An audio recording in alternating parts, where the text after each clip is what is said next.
Ça va bien? On a en masse marché? Ah! Ben, qu'il paraît qu'il y a encore du monde au Québec qui veulent séparer la province du Canada. Puis je gage qu'il y en a ici aujourd'hui à part de ça. C'est des folies, ça, madame. Des folies. Comme dit Sugar Sammy, qui a remplacé récemment Elvis Gratton comme porte-parole des intellectuels pour le non. Il y a deux sortes de Québécois. D'une part, t'as les Québécois éduqués, cultivés, bien élevés. Puis t'as ceux qui ont voté oui. Hein? Fait que, quand t'as 2 scènes d'intelligence, là, hein, ça prend pas la tête à Papineau, tu choisis ton camp. Fait qu'en tout cas, bonne fête de la reine. Vous savez quoi? Il y a un sondage qui dit que 86% des Québécois sont pour l'abolition de la reine. Hey! Non, mais où s'en va le monde? Où s'en va le monde? Qu'est-ce qu'elle vous a fait, la reine? C'est vraiment injuste. Et vous voyez, c'est là que ça mène la démocratie. Le pouvoir par les caves qui font des menaces, puis l'intimidation, qui s'en prennent à une pauvre vieille femme, sans défense, puis qui sont des mangeurs de bébés royaux. Non, moi je vous souhaite bonne fête de la reine parce que bon, c'est bon de célébrer nos héros, hein, puis nos maîtres à penser. Parce que comme disait Sir George Étienne Cartier, père fondateur du Canada en 1865, et je cite, « Nous travaillons à fonder ici une grande confédération canadienne, mais notre objet n'est point de le faire par la création d'institutions démocratiques. Non, non. C'est plutôt d'aider l'élément monarchique à prendre parmi nous de plus profondes racines. » Fin de la citation. Alors, vous avez compris, aider l'élément monarchique à prendre parmi nous de plus profondes racines. Pas devenir une république de bananes, là. Alors, je comprends pas pourquoi il y a encore des chialeux au Québec qui aiment pas le système. Sans doute la gang de gars gauche du plateau, les étudiants de l'UQAM.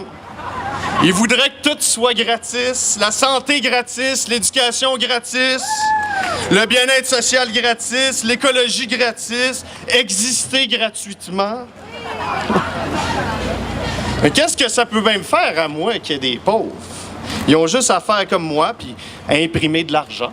Hein? C'est pas... Puis il y en a qui disent que le français recule à Montréal. Ben tant mieux! Tant mieux, c'est une bonne affaire, ça, je pense. On se prend pour qui, nous? Tu sais, il y a 300 millions d'anglophones en Amérique du Nord. L'anglais, c'est the langue, hein? Hein? Puis nous, les petits fraîchis, on voudrait pas se conformer. Hey, dans la vie, là, faut se conformer puis prendre son trou. Si tu te conformes pas une fois, un coup de matraque. Si tu te conformes pas 2 fois, une bombe lacrymogène d'en face. Si tu te conformes pas 3 fois, on te crève un œil, on te pète les dents, puis ah ouais, en prison avec les hells et les pédophiles. Non, mais qui se la ferment, les chialeux, les patrioteux. Ils réalisent pas à quel point ils sont bien ici. Hein? Ils aimeraient-tu mieux une guerre de secession comme en Ukraine puis en Islamie? Quand tu regardes les manifestations étudiantes à TVA, tu vois où ils prennent leur influence. L'État islamique puis les carrés rouges, même tactique, même combat. C'est Richard Martineau qui le dit. Puis les séparatistes, là. Harper, là, il fait juste sa job. Sont-tu jaloux? Hein? En tout cas, moi, si le Québec secession, je déménage aux States. Non, mais tu mords pas la main qui te nourrit, tu sais. Même les chiens comprennent ça. C'est un peu... Les patriotes sont complètement déconnectés des vraies affaires, comme dit Couillard. Toute une feuille de route, d'ailleurs, Couillard. Il voyage en Arabie Saoudite, partout dans le monde. Il a pas peur, lui, de parler en anglais, en Islande, puis partout, hein, parce que lui, il en a pas de complexe d'infériorité. Hein. Un de ses bons amis, c'est Arthur Porter, tu sais, pas n'importe qui. Il a travaillé au service secret, au service de sécurité du Canada, conseil privé de la reine. Lui, c'est mon homme, hein? Lui, il connaît ça, les vraies affaires. Puis le séparatisme, patriotisme, là, c'est pas ça, les vraies affaires. Les vraies affaires, là, c'est l'économie. C'est l'économie, là. Puis l'économie, c'est que tu coupes dans tout ce qui n'est pas économe. Tu sais, Puis avant de faire l'indépendance, il y a bien d'autres choses à faire, là. Bien d'autres choses. Des nids de poules à grandeur, des nids de poules à réparer. Il y a des égouts qui refoulent. Il y a des toilettes publiques qui refoulent. Il y a des ministres de la Santé qui refoulent. Tu sais... Je peux pas croire que je fais ça. Puis le Canada, c'est pas le goulag. C'est pas le goulag. Puis ici, comme le pense la gang de racistes fermés sur eux-mêmes qui veulent détruire le Canada, et je vous rappelle que le Canada, c'est le plus meilleur pays au monde. On n'est pas loin du pays des merveilles, là. C'est pas rien. Fait que si le Canada, c'est une prison pour les Québécois et les Autochtones, ben je regrette, mais c'est une méchante belle prison. Elle est pas mal dorée, cette prison-là. Puis si vraiment le Canada nous enchaîne, là, je vais vous dire que c'est des méchantes de belles chaînes, des chaînes en argent. Hein? Il y a du monde là, qui font les bijouteries pour avoir ça. Fait que on est pas mal chanceux de vivre ici. De vivre dans ce Canada de liberté, de sécurité, de prospérité, qui protège nos foyers et nos droits contre ceux qui l'aiment pas, comme pendant la crise d'octobre, comme pendant la conscription. Moi, je me peux plus. Je me peux plus. Puis, quand les patrioteux nous rappellent leurs vieilles histoires là, de conquête, puis de déportation des Acadiens, puis de Lord Durham, puis de rapatriement de la Constitution, mais on s'en sac-tu? Ça fait à peu près 1000 ans de ça, hein? C'est comme les femmes qui en veulent encore à leur violeur 40 ans après, tu sais. Hein? Ah non, à un moment donné, il faut que tu en reviennes, il faut que tu passes à autre chose, puis il faut que tu le comprennes. Hein, le gars, puis il faut que tu lui pardonnes, puis éventuellement que tu le défendes. Il faut que tu le défendes, ton violeur. Puis, il aurait pu te tuer. Il aurait pu te tuer, mais il l'a pas fait. Grâce à lui, tu vis encore. Tu lui dois la vie. Ben, c'est comme la monarchie britannique puis le Canada, mes amis. Hein? Grâce à eux, les francophones, les Acadiens, les Premières Nations, on vit encore. On est bien chanceux, fait qu'on se tait, puis on marche dans le rang. Puis moi, il y a un slogan que j'aime beaucoup. Travaille, consomme, puis ferme ta gueule. Travaille, consomme, puis ferme ta gueule.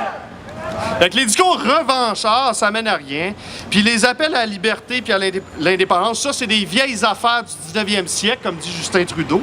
Fait qu'arrivé en ville, on est en 2015. L'avenir, c'est pas au Québec que ça se passe. Mettez ça dans votre pipe de patriote, espèce de petit peuple sans envergure, sans culture puis sans littérature. L'avenir, c'est d'être du bord des puissants. Think big! Hein? Puis vive la reine, vive le Canada, vive Harper, vive la loi 651, vive la police, vive l'austérité, pardon, monsieur le policier, et vive nos chaînes! N'est-ce pas? Bon. Plus sérieusement, là. Bon. Je voulais dire... vive la liberté, vive la République et vive l'indépendance. C'est ça. Et notre seule reine au Québec, c'est la démocratie puis la volonté du peuple.